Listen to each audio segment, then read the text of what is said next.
back to Rating the List, where we review, discuss, and reimagine popular movie lists subjectively. We're your hosts. I'm Brad. And I'm Jerry. And today we're going to talk about Brad's number 6 on his top 20 favorite movies of all time. All right, his number 6 is Jurassic Park.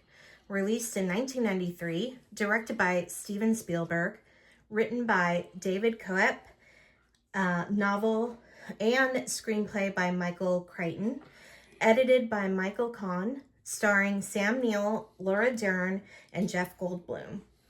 The movie is about an industrialist invites some experts to visit his theme park of cloned dinosaurs. After a power failure, the creatures run loose, putting everyone's lives, including his grandchildren's, in danger. So what's funny is, like, I'm listening to the audiobook of Jurassic Park written by Michael Crichton and narrated by Scott Brick, who's like one of the best audiobook narrators of all time. So it's kind of interesting talking about this as I'm reading this book. If you have not read this book, I highly recommend it. It's so good. And it's very different than the movie. Very different, but in a good way. Yeah, so the movie is like an adventure thriller, and the book is more of I wouldn't say horror thriller, but... No, but a little gory, too. A suspense thriller. Yeah, suspense thriller. It's really, really good. You spend a lot more time with understanding the business environment of how things get there, and certain characters that are in the book play a much more significant role than they do in the movie. Like, you've got the one scene where, what's his name?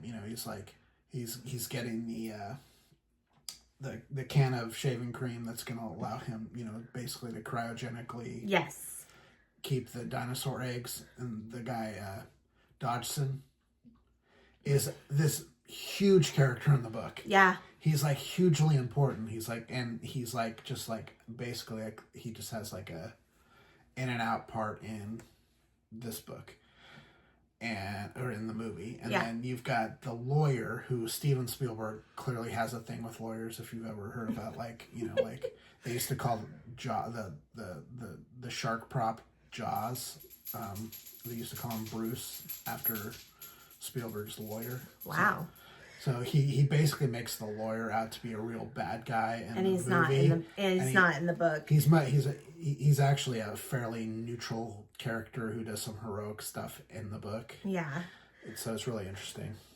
The reason why I think Brad really loves this movie is, one, it's Spielberg.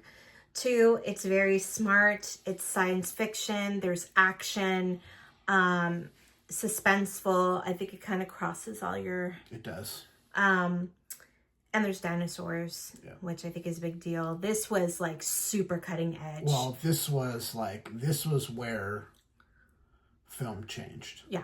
Completely. Like this was a moment in time where everything changed the same way that Star Wars changed movies. Where it was like, oh, this is what movies are now. This is what special effects are now. I remember seeing this movie because they really hadn't put a whole lot out in the trailers. They did a real good job of not letting you see too much. They don't do that anymore. And I like the audience in 1993 watching this movie has the same reaction that Sam Neill and Laura Dern have when they're driving in that Jeep and all of a sudden there are these brachiosaurs right in front of them. They look freaking real. They do. And I saw this They still do. I saw this movie fully about 6 months ago, and then Jerry was watching part of it the other day, and I caught part of it too. The special effects in this movie are still good. So good. They really, really hold up. Really do. And they do a really good job of mixing, it's not all CGI. So there are parts of the T-Rex, for example, that are still practical effects, and there are a few other things that are still practical effects. But man, like everything about this movie there's some classic Spielberg shots in this movie, like the scene where the raptor sees the girl in the reflection, and then it like goes towards it, but you don't know it's a reflection at the time, and then it hits it, and it's like, oh, it's a reflection. Yeah.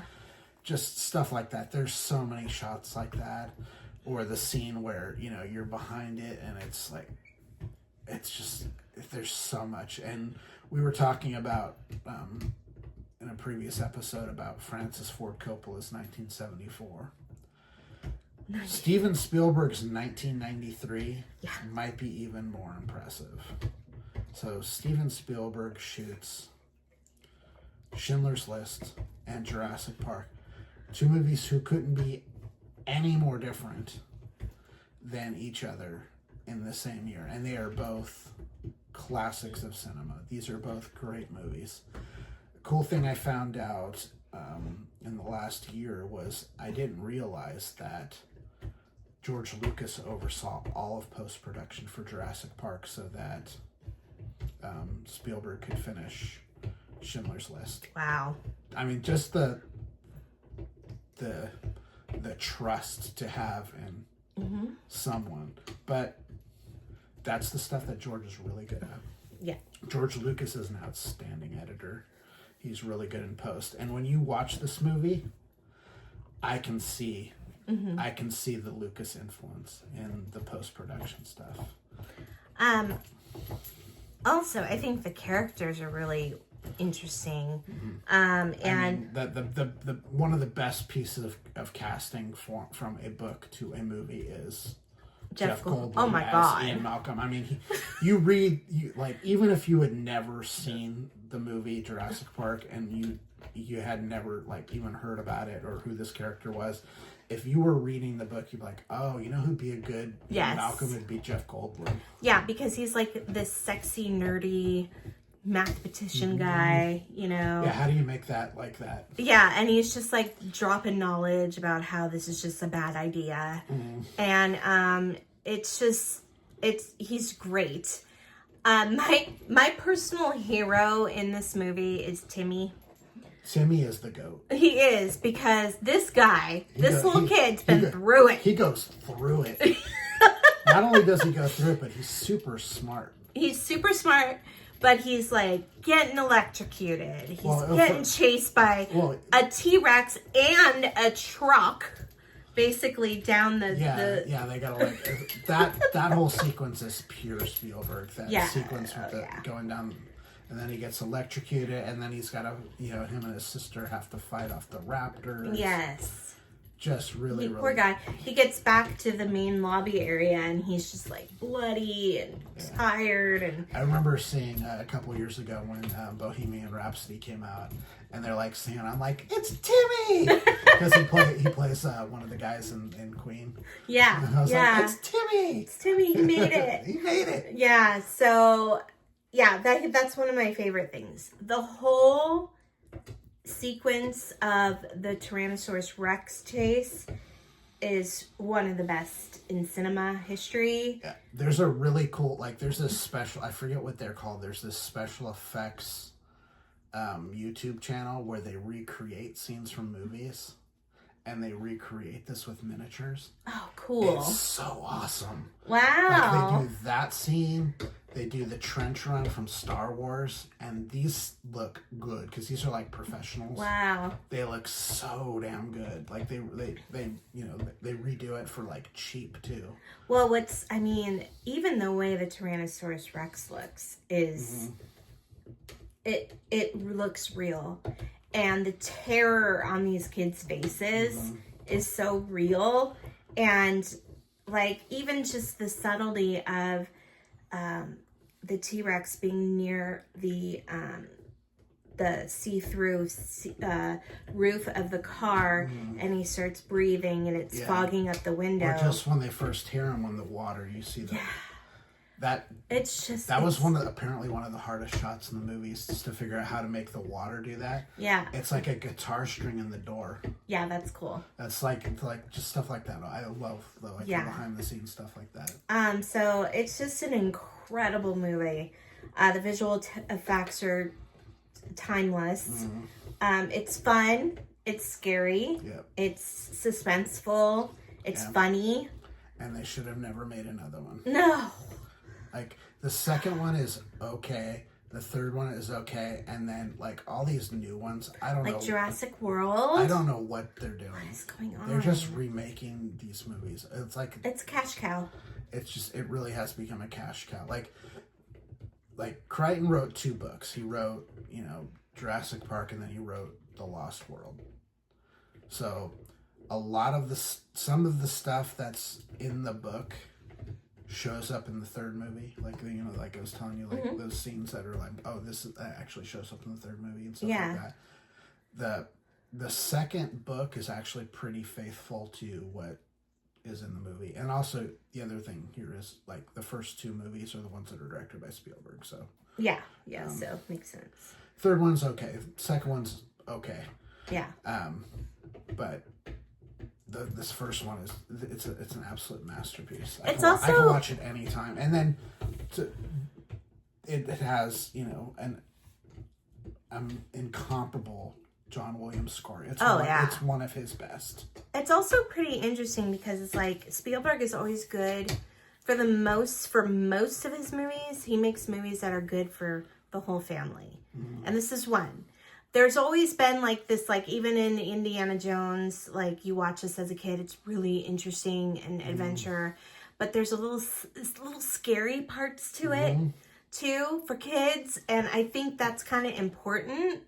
I think kids need to be scared once in a while. It helps, give them confidence. It builds character.